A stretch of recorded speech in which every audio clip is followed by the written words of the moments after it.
Everyone, अपना reaction पर आपका स्वागत है। आज हम इसका पार्ट 2 करने जा रहे हैं धनुर्वेद का। ठीक है, तो इसमें हम पार्ट 1 पहले कर चुके हैं और काफ़ी इंफॉर्मेटिव वीडियो थी। और मेरे हिसाब से हम रामायण महाभारत में ये थोड़ी बहुत हमें पता चल जाता है, लेकिन एक्चुअल में जो सारी चीज़ें हैं वो हमें ये वीडियो के माध्यम से ही पता चला। ठीक है, और आपको भी पता चलेगा। ठीक है, और क्या बोलते हैं कि उसमें हमें काफ़ी सारी चीज़ें पता रहती है। जैसे महाभारत में कौन कौन से आपके धनुष जो बाण होते थे, कौन कौन से तीर यूज़ होते थे, किस अवस्था में वो बैठकर उनको चलाया जाता था, ये सारी चीज़ें आपने रामायण में भी देखी होंगी, महाभारत में भी देखी होंगी। ठीक है, क्योंकि ये भी एक उसके ही पार्ट हैं। वेद वगैरह जो रहते हैं, युद्ध कला के जो होते हैं धनुर्वेद, इसमें इनमें यूज़ किया गया है। जी, मतलब ये इनके ही पार्ट है। लेकिन क्या है कि अब इस वीडियो के माध्यम से आपको और भी ज़्यादा नॉलेज गेन होगी। ठीक है, तो आप इस वीडियो पर बिल्कुल भी इसके स्किप मत कीजिएगा, कंप्लीट देखनी है आपने ये वीडियो। अगर आप न्यू है चैनल पे तो आप इस चैनल को सब्सक्राइब कर दीजिएगा, लाइक कर दीजिएगा, शेयर जरूर कर दीजिएगा और सनातन धर्म को प्रमोट कीजिएगा। ठीक है, तो शुरू करते हैं वीडियो।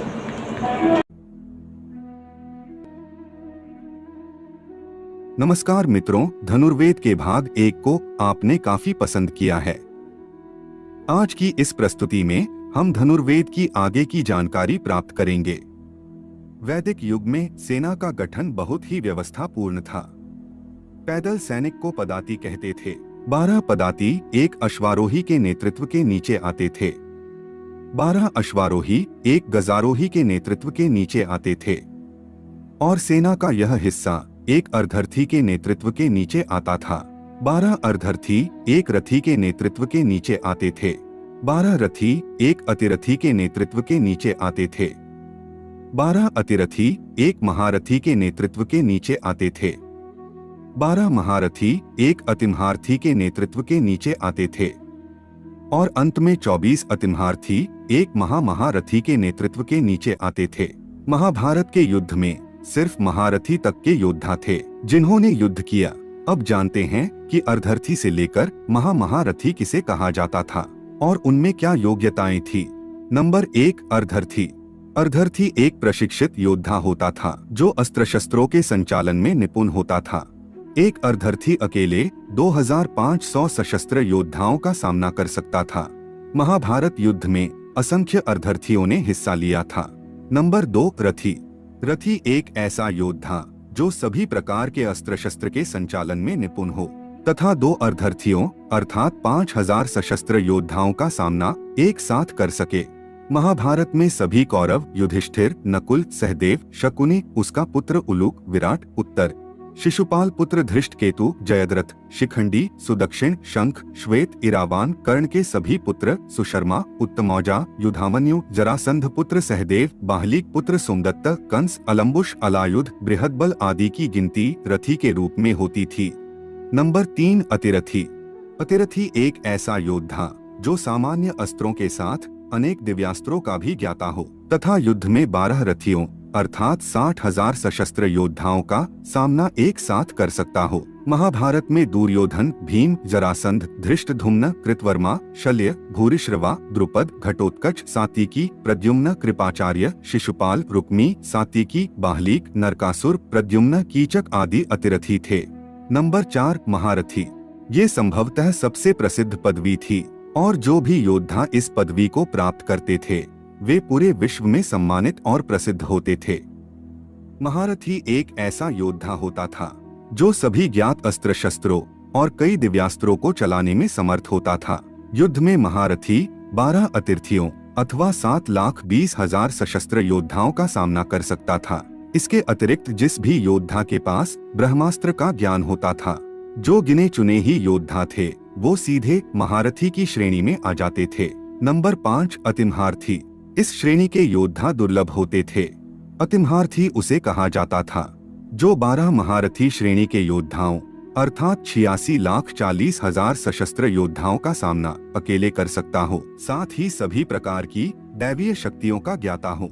महाभारत में केवल भगवान श्री कृष्ण को ही अतिमहारथी माना जाता है। रामायण में भगवान श्री राम अतिमहारथी थे।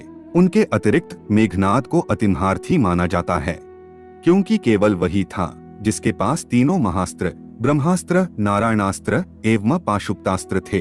कुछ देवताओं जैसे कि कार्तिकेय, गणेश तथा इंद्र, सूर्य एवं वरुण को भी अतिमहारथी माना जाता है। आदिशक्ति की 10 महाविद्याओं नवदुर्गा एवं रुद्रावतार विशेषकर वीरभद्र और भैरव को भी अतिमहारथी माना जाता है। नंबर 6 महामहारथी। यह किसी भी प्रकार के योद्धा का उच्चतम स्तर माना जाता है। महामहारथी उसे कहा जाता है जो 24 अतिमहारथियों का सामना कर सकता हो। इसके साथ ही समस्त प्रकार की दैवीय एवं महाशक्तियाँ उसके अधीन हो। इन्हें परास्त नहीं किया जा सकता। आज तक पृथ्वी पर कोई भी योद्धा अथवा अवतार इस स्तर पर नहीं पहुंचा है। इसका एक कारण ये भी है कि अभी तक 24 अतिमहारथी एक काल में तो क्या पूरे कल्प में भी नहीं हुए हैं। केवल त्रिदेवों ब्रह्मा, विष्णु एवं रुद्र और आदिशक्ति को ही इतना शक्तिशाली माना जाता है। अब हम धनुर्वेद के तीसरे विभाग युद्ध की रणनीति स्ट्रेटेजी ऑफ वॉर के बारे में जानकारी प्राप्त करते हैं। विशिष्ट पद्धति से युद्ध क्षेत्र में सेना को खड़ा करना व्यूह रचना कहलाता है। स्ट्रेटेजी या व्यूह से युक्त सेना अल्पसंख्या में होती हुई भी दूसरी सबल सेना को जीत सकती है। इसके विपरीत सबल सेना भी बिना व्यूह या स्ट्रेटेजी के छोटी व्यूहबद्ध सेना को पराजित नहीं कर सकती। युद्ध के खतरे और दुश्मन सेना की कमजोरी और ताकत के अनुसार व्यूह की रचना की जाती है। धनुर्वेद में ऐसे 7 व्यूह रचना को बताया गया है। दंड व्यूह, शकट व्यूह, वराह व्यूह, मत्स्य व्यूह, पद्म व्यूह, सूचीमुख व्यूह और गरुड़ व्यूह।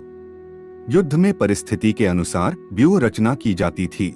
जैसे कि वराह व्यूह की रचना जब सेना 2 पहाड़ियों के बीच से जा रही हो और सेना को दोनों पहाड़ियों से दुश्मन सेना के छुपकर अचानक प्रहार का खतरा हो, तब वराह व्यूह की रचना की जाती थी, जिसमें सेना को दोनों साइड में बढ़ाया जाता था और आगे और पीछे सैनिकों को कम रखा जाता था, जिससे वराह के पेट के आकार की रचना बनती है, जिसे वराह व्यूह कहा जाता था। आपने महाभारत में अभिमन्यु और चक्रव्यूह के बारे में तो जरूर सुना होगा। चक्रव्यूह में प्रथम 16 हाथियों को गोलाई में खड़े किए जाते हैं।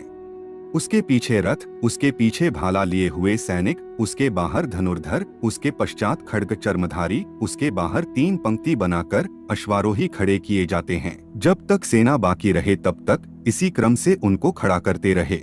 इसे चक्रव्यूह कहते हैं, जो कि देवों द्वारा भी दुर्भेद्य है। अब हम आपको दूसरे कुछ व्यूहों के चित्र बताते हैं। यह है सर्प व्यूह। इसे सिंह व्यूह कहा जाता है। यह पद्म व्यूह है। इसे अग्नि व्यूह कहा जाता है। यह अर्धचंद्र व्यूह है। यह सर्वतोभद्र व्यूह है। अब हम धनुर्वेद के चौथे विभाग युद्ध में नैतिकता वॉर एथिक्स के बारे में जानते हैं। धनुर्वेद में युद्ध के धर्म के बारे में बताया गया है। यहाँ बताया गया है कि युद्ध 2 सेनाओं के बीच होना चाहिए।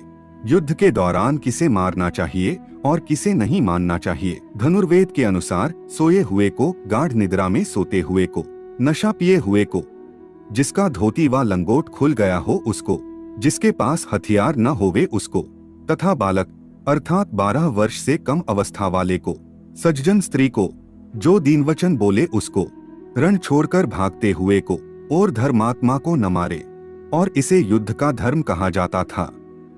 आज के जमाने में भी कई देश इस युद्ध धर्म को निभाते हैं और सामान्य नागरिकों, स्त्रियों और बच्चों पर हमला करने पर मनाही करते हैं। युद्ध कला में नैतिकता, धर्म, अनुशासन का बहुत महत्व था। धनुर्वेद से जुड़ी हुई युद्ध कला आज भी दक्षिण भारत में कलरिप्यट्टू नाम से प्रचलित है।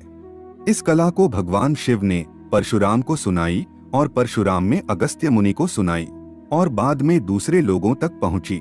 आज के जमाने में देखे जाने वाला कुंग फू भी इसी युद्ध कला कलरिप्यट्टू से जन्मा हुआ है। बोधिधर्मा कलरिप्यट्टू के प्रसिद्ध अभ्यासकर्ता थे और जब बोधिधर्मा चीन में गए और वहां के लोगों को इस युद्ध कला को सिखाया, जो आज कुंग फू के नाम से जानी जाती है। तो मित्रों, यह जानकारी आपको बहुत पसंद आई होगी। अगर यह प्रस्तुति आपको पसंद आई है तो कमेंट में हर हर महादेव जरूर लिखना और चैनल को सब्सक्राइब करना मत भूलना। धन्यवाद।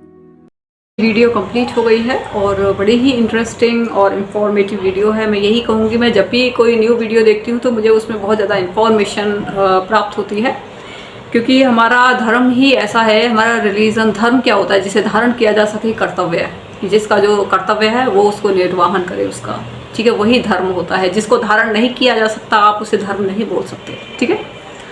तो अब जैसे इसमें बहुत सारे रूल्स बताए कि धर्म में ये इसमें क्या क्या होता है कि अगर मान लो अब पहले तो रथी, अतिरथी, महारथी, महारथी, तो उन सब के बारे में बताया गया है कि किस तरीके के ये योद्धा थे और कौन कौन थे। जो रथी थे, जैसे मान लो उनके जो कर्ण पुत्र हो गया या फिर जो भी मतलब ज़्यादा हाई लेवल के नहीं थे, थोड़े छोटे थे, उनको रथी बोल दिया गया।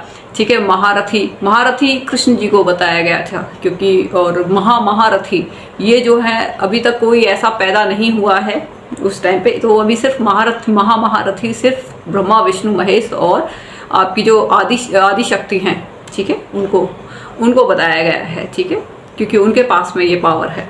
ठीक है। और जैसे उनको बताया गया था जो अतिरथी जो थे, ठीक है, उनके अंदर भी काफ़ी पावर थी। जैसे कि आपके ये हो गए, क्या बोलते हैं, दुर्योधन हो गया, और जो भी थे ये इनके पास में बहुत ज़्यादा पावर थी। ये अर्जुन, कर्ण, ये इस टाइप के जो थे बड़े लेवल के जो लोग थे। लेकिन जो महारथी थे वो सिर्फ कृष्ण थे। ठीक है। तो काफ़ी अच्छी और नॉलेजेबल है। और उसमें जैसे इन्होंने बताया कि वैदिक युद्ध वैदिक काल में किस तरीके से युद्ध हुआ करते थे, कैसी उनकी योजनाएं बनी होती थी।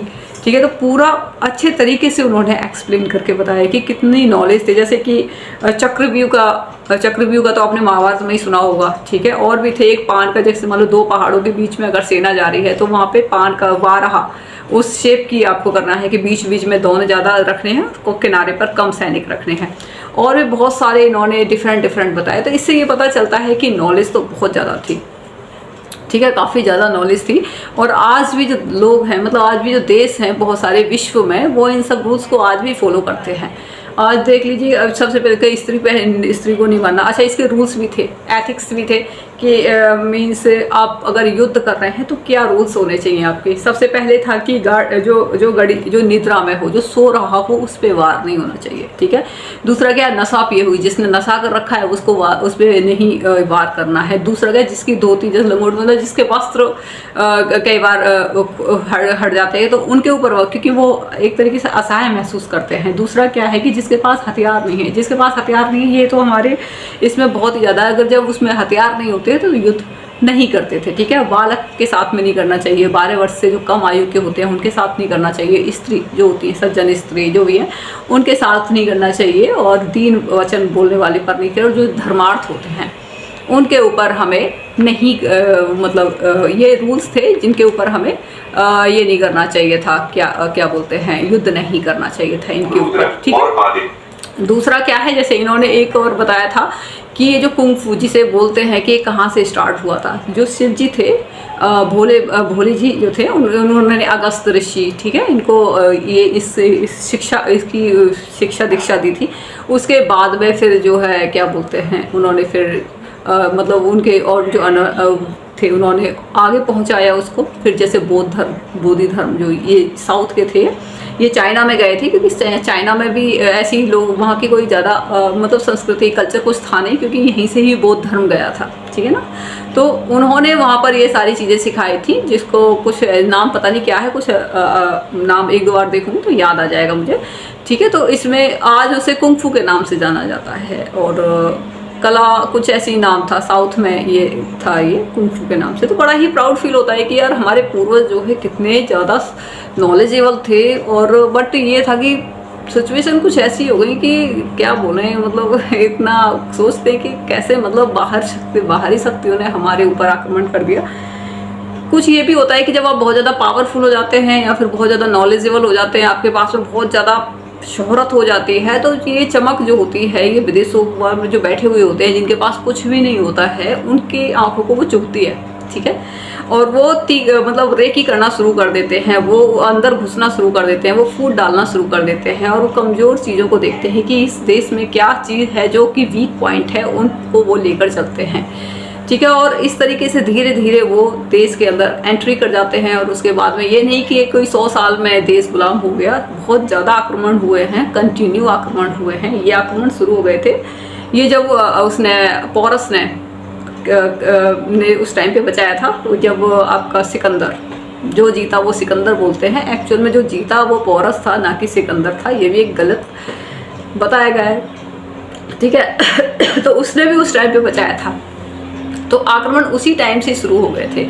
अब किसी देश पे कंटिन्यू आक्रमण होते रहते हैं ना, तो एक टाइम ऐसा आता है कि बड़ा ही मुश्किल हो जाता है मैनेज करना, ठीक है ना। तो ये चीज़ें थी, और इंडिया इतनी अच्छी संस्कृति थी, इतना अच्छा कल्चर था, इतना रिच कल्चर था, नालंदा यूनिवर्सिटी, तक्षशिला यूनिवर्सिटी, और जिस बड़ी ही अच्छी, मतलब क्या बोल सकते हैं आप फिर। पर ये है कि लोगों को अगर अपने पास्ट के बारे में पता चलेगा, अपने गौरवशाली इतिहास के बारे में पता चलेगा, तो उनको प्राउड फील होगा, और कोई क्वेश्चन सवाल जवाब करेगा तो वो उसको सवाल के जवाब भी दे पाएगा। तो इस तरीके की जो वीडियो हैं उन्हीं से आपको सवाल के जवाब मिल पाएंगे, और आप इस तरीके की वीडियोस को प्रमोट कीजिए और पूरी वीडियो देखिएगा, ठीक है। तो अगर आपको ये वीडियो पसंद आई हो तो आप इस चैनल को सब्सक्राइब कर दीजिएगा, लाइक कर दीजिएगा, शेयर जरूर कर दीजिएगा।